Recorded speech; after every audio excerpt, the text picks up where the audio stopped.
Allah ya. Yang santang yang menyesatkan seluruh masyarakat Parahiangan atau Sunda, kecuali ada seorang tokoh Sunda nggak mau Islam namanya Patih Pucukun dengan pengikutnya Badui, suku Badui di Malingping Lebak sampai sekarang agamanya tetap Kauhunan Sunda Wiwitan, nggak mau Islam. Yang lain masih Islam semua. Yang kedua Syekh Somadullah dipanggil Ki Kumu Cirebon, Bupati Cirebon namanya, Bupati Cirebon. Itu nanti mengislamkan masyarakat Cirebon. Orangnya sakti, punya 3 kesaktian. 1 aji dipa, bisa paham bahasa binatang. Kalau semut lagi ngomong paham, Cirebon. Kucing lagi ngomong paham. Yang kedua halimun, bisa menghilang jika kelihatan mata. Nah, ini kalau sampai punya halimun, Alfamart harus semua nanti. Yang ketiga, Titi Murti, bisa menjadi besar raksasa kelihatannya. Itu kesaktiannya Ki Kumu Cirebon. Yang terakhir putrinya namanya Ki Kumu Cirebon, namanya Walan Sungsang, Syekh Somadullah atau Walan Sungsang. Yang terakhir Syarifah Mudai atau Rara Santang, perempuan dinikah oleh Habib datang dari India, namanya Habib atau Sayyid Abdullah Azmat Khan. Yang lagi diprotes ini bukan Habib katanya, banyak lagi apa? Yang diprotes Azmat Khan bukan Habib bukan. Ya sekarang jelas. Pokoknya Sayyid Abdullah Azmat Khan nikah dengan Syarifah Mudai, punya putra Syekh Syarif Hidayatullah Sunan Gunung Jati. Jadi Sunan Gunung Jati itu adalah ibu cucu Prabu Siliwangi. Oh, sorry, masalah dari ayah, dari ibu cucunya Prabu Siliwangi. Mudah-mudahan panjang semuanya setiap hari baca Quran. Mulut ini, lisan ini sebelum dipakai ngomong dengan orang, dengan manusia, ngomong dengan Allah dulu, baca Quran setengah halaman tapi roh paling tidak, baru jam 10 tukaran jam sunat. Kampanye itu kampanye jam 11 nanti. Yang pertama kata waktu itu yang harus kita mulai adalah tilawatul Quran. Keberhasilan agama Islam ada dengan bahasa Al-Quran. Al-Quran di mana-mana dikaji sampai sekarang di seluruh dunia. Al-Quran dibaca sampai sekarang dan tidak berubah 1 titik pun. Bible berubah, Perjanjian Lama Al-Ahdul Qadim Taurat berubah. Bukan semua kitab Taurat yang di gereja salah semua, enggak salah semua, enggak ada perubahan, ada tahrif. Bukan salah semua, isinya yang baik masih banyak, tentang akhlak, tentang kemanusiaan, Bible masih banyak isinya baik, tapi berubah, ada perubahan. Tapi Quran 1 titik pun bisa ketahuan kalau hilang atau kalau berubah. Kenapa? Karena Quran dihafal oleh para kuffar. Di dunia ini tidak ada orang Kristen hafal Injil, walaupun Paus, Kardinal, Romo, nggak ada. Tidak ada orang hafal Mahabharata kita, Rigveda, yang paling kutipan-kutipan. Tapi yang hafal seperti Quran dari Fatihah sampai banyak banget loh. Hafidhah itu tidak ada di agama lain, ada di agama Islam. Nah, nomor 2, yang pertama kali kajian Nabi berjuang tilawatul Quran. Nomor 2, wa yuzakkihim, akhlak mentalnya orang Arab yang jahiliyah, yang tidak ngerti pendidikan, tidak ngerti kemajuan, tidak ngerti undang-undang, tidak punya cita-cita, nggak ada cita-cita, nggak punya cita-cita, nggak ada. Bangsa tertutup, eksklusif, Barat, Romawi, Timur, Persia, tidak ada jamaah orang Arab itu tertutup sekali. Oleh Nabi Muhammad dibangun mentalnya, ya Allah. Maka kiai-kiai dari panjenengan khutbah atau ceramah cerita Nabi Muhammad jangan hanya sholat tahajud sampai sitilah lembu, adhan, jangan hanya itu benar, tapi jangan hanya Nabi Nabi pernah lapar bertedahan sampai perutnya diganjel batu, benar, tapi ada bukuan, ada ibu. Apa?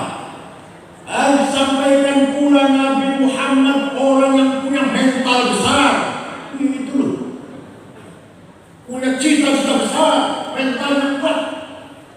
Muhammadun qaimun lillahi tuhimami, Muhammadun sadiqul aqwali wal kalimi, Muhammadun thabitul mithaqi hafidhuhu, Muhammadun tayyibul akhlaqi wasyiyami. Nabi Muhammad qaimun lillah, tegak karena Allah, dzul himamin, orang punya himmah, cita-cita, hasrat, kemauan yang tinggi yang kuat.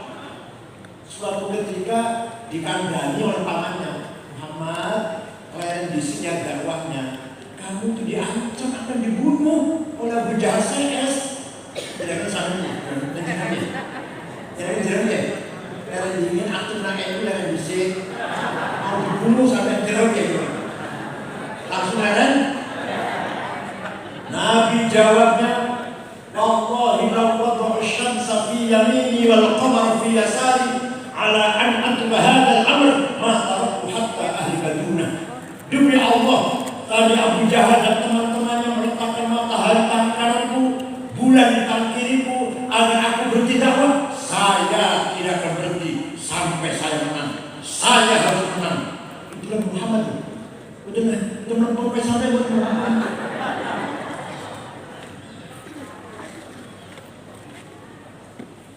Muhammadun shadiqul aqwal wal kalim, bicara selalu jujur, aqwal dan kalimat selalu jujur. Thabitul mithaq, menunaikan janji dengan tepat. Tayyibul akhlaq wasyiyam, akhlak yang mulia. Nabi Muhammad bisa dipercaya. Ya Allah. Jadi manusia itu punya hawa nafsu dua. Berapa? Jamin keras berapa? Satu nafsu ghadabiyah. Apa? Nomor dua nafsu syahwatiyah. Apa? Kiai kalau ceramah, kalau ngaji, jangan menjelaskan hawa nafsu, jangan. Harus tidak jelas. Kalau hawa nafsu jelas, yang ada bangunan yang bagus seperti ini datang dari hawa nafsu ini. Kalau hawa nafsu jelas, yang ada anak dan cucu sama. Kalau ada nafsu sama perempuan, nafsu itu baik, fadlun min Allah, hanya perlu diarahkan. Paham betul? Yang dimentingkan hawa nafsu, tidak ada cita-cita, tidak ada kemauan, tidak ada hawa nafsu datangnya. Ghadabiyah, saya harus jadi bupati Cilacap. Kalau saya jadi bupati Cilacap, jalan-jalan harus, bukan amin, bukan doa, bukan doa. Kalau saya jadi bupati, jalan harus, pendidikan, rumah sakit, klinik saya bangun gratis, orang miskin saya santuni, kiai-kiai yang belum umroh saya hajikan, saya umrohkan, saya betul.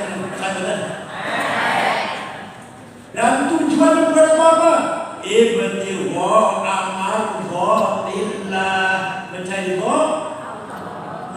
maka kalau hawa nafsunya seperti ini, namanya bukan nafsu ghadabiyah, ganti namanya himmah. Apa? Himmah. Nabi Muhammad himmahnya besar, sahabat himmahnya besar, Hasyim Asy'ari himmahnya besar, NU harus besar. Bung Karno, Indonesia merdeka, lawan Belanda, lawan Jepang, punya apa? Punya duit, punya senjata canggih, punya teknologi canggih, enggak, punya himmah. Kesugihan produk gede koyoke enggak. Dulu waktu menjadi waktu pertama masih kecil sudah bisa kita banggakan karena ada himmah. Siap? Ayo bareng. Saya harus menang. Ya Baki harus menang. Ya Baki tidak boleh kalah.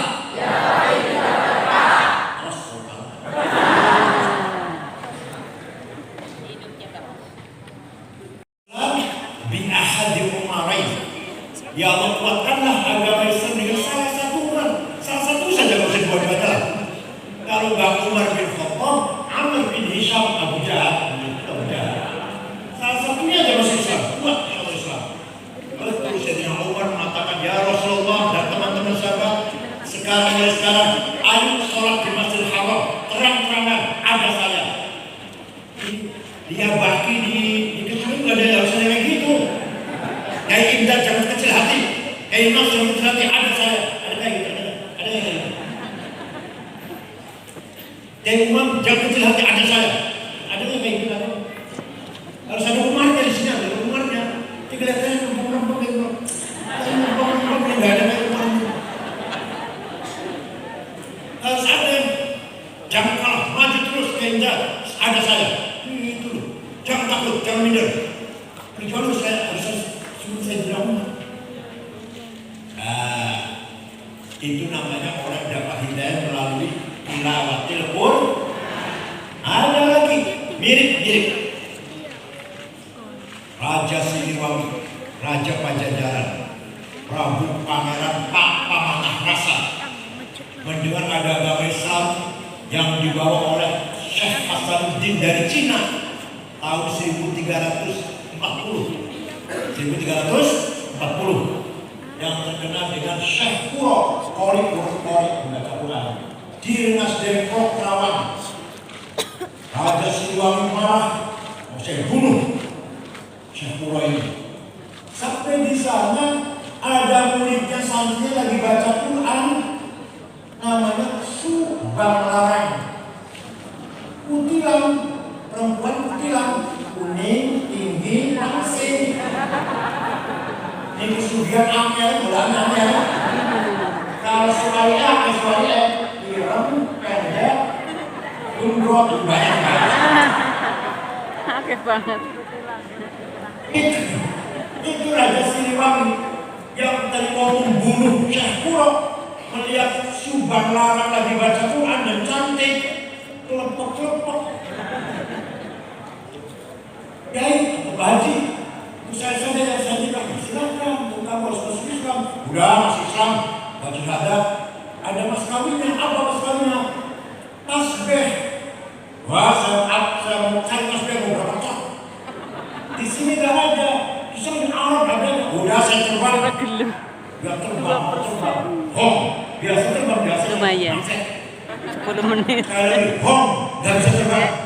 Sekali lagi, macet.